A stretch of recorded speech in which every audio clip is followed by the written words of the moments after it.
Good afternoon, students of class 9. Today in this video, we are going to start activity series or reactivity series. Activity series or reactivity series is the list of metals. Activity series or reactivity series is the list of metals which is found by arranging the metals on the basis of their decreasing order of reactivity. On the basis of their decreasing order of reactivity, metals are arranged on the basis of their decreasing order of reactivity. Magnesium, the potassium in this list, you see, these are the metals which are arranged on the basis of their decreasing ability of reaction, decreasing order of reaction. So you can say potassium, which is the most reactive, potassium which is most reactive is kept on the top, while gold, which is least reactive, is kept in the bottom of the series. You have defined reactivity series. Or reactivity series is the list of metals which is obtained by arranging the metals on the basis of their decreasing ability of reaction, decreasing order of reaction. And we know that potassium is the most reactive. Potassium is most reactive metal, so it is kept on the top, while gold is least reactive, so it is kept in the bottom. Hydrogen is also included in this list. Hydrogen is also included in this because hydrogen shows dual nature. Hydrogen shows dual property. Towards one side, it shows similarities with the metals, and towards the other side, it shows similarities with non-metals, for example, halogens. And this is the reason, due to its dual nature, it is also included in this list. Now, as we go down, the ability of metals to liberate hydrogen from water decreases. As we go down in the list, the ability to liberate hydrogen from water is gradually decreased. Second, metals below hydrogen in this series do not react with water to liberate hydrogen, even when they are in hot condition and steam is passed over them. Again listen, metals below hydrogen do not react with water to liberate hydrogen, even when they are hot and steam is passed over them. In that condition also, these metals cannot react with water to liberate hydrogen gas. Now next, what are the silent features? What are the special features of this list? Number one, electropositive character.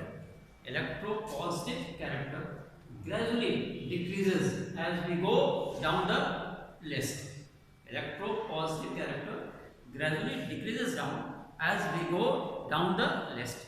Second is, reducing power of the metals decreases again as we go down. Reducing power again decreases as we go down from top towards bottom. So we can say potassium is the strongest reducing agent. On this basis, we can say potassium is the strongest reducing agent. Next is tendency of metals to lose valence electrons. Tendency of metals to lose valence electron also decreases from top towards bottom. And by losing electrons, the metals are oxidized. We are saying that the tendency of losing electrons and to be oxidized gradually decreases from top towards bottom, and in this way we can say potassium is the most readily oxidized metal. Potassium is the most readily oxidized metal. Metals above hydrogen displace hydrogen from water, but water, not only water, with dilute acids also, metals above hydrogen displace hydrogen from water as well as acids, but the metals which are present below hydrogen, they cannot displace hydrogen from acids or from water. A metal higher up in the series, suppose this magnesium is higher up in the list with in comparison to aluminum. Metals, a metal higher up in the series displaces the metal below it. And this basis, they can say magnesium can displace aluminum, aluminum can displace zinc, sodium can displace calcium. That is, a metal higher up in the reactivity series can displace the metal below it from the salt solution. We are taking one example. Suppose this one is copper sulfate, and this copper sulfate is reacted with zinc. You see, zinc is above copper. Zinc is above copper. So zinc is able to replace copper from here, and it will give rise to ZnSO4 plus. On the other hand, if we take zinc sulfate and copper is reacted, since zinc is above copper, or you can say copper is below zinc, so this copper cannot replace zinc. Copper cannot replace zinc. Now, in this way, we can say that any metal which is towards top, the metal higher up in the reactivity series can displace metal below it from salt solution. Now, next heading is next pointer, oxides of metals above zinc. Oxides of metals above zinc cannot be reduced by common reducing agent. Oxides of metals above zinc. Oxides of metals above zinc cannot be reduced by ordinary reducing agent. What are the ordinary reducing agent? Hydrogen, carbon monoxide. They are the ordinary reducing agent, and with the help of these common reducing agent, the oxides of these metals which are present above zinc cannot be reduced. They can be reduced only by electrolysis. They can be reduced only by electrolysis.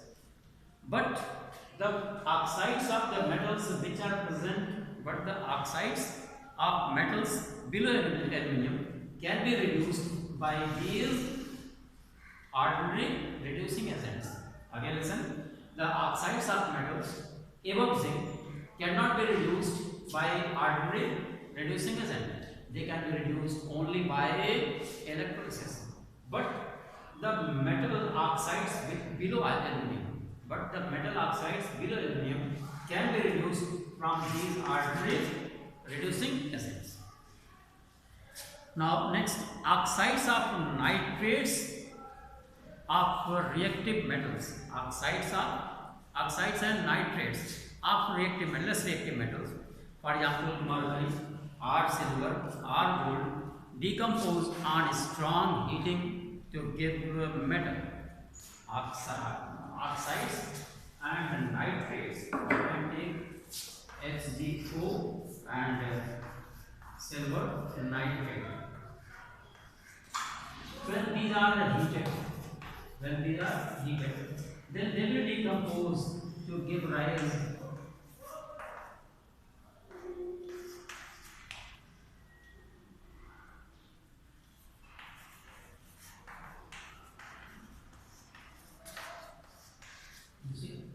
oxides and nitrates of metals below hydrogen are very less reactive. You can say that mercury, iron, gold, silver, gold, etc. They are decomposed when they are heated, and in their decomposition, their metals are obtained, and respective oxides, oxygen or nitrogen dioxide are Now, next one more heading is there, that is displacement of hydrogen. Displacement of hydrogen.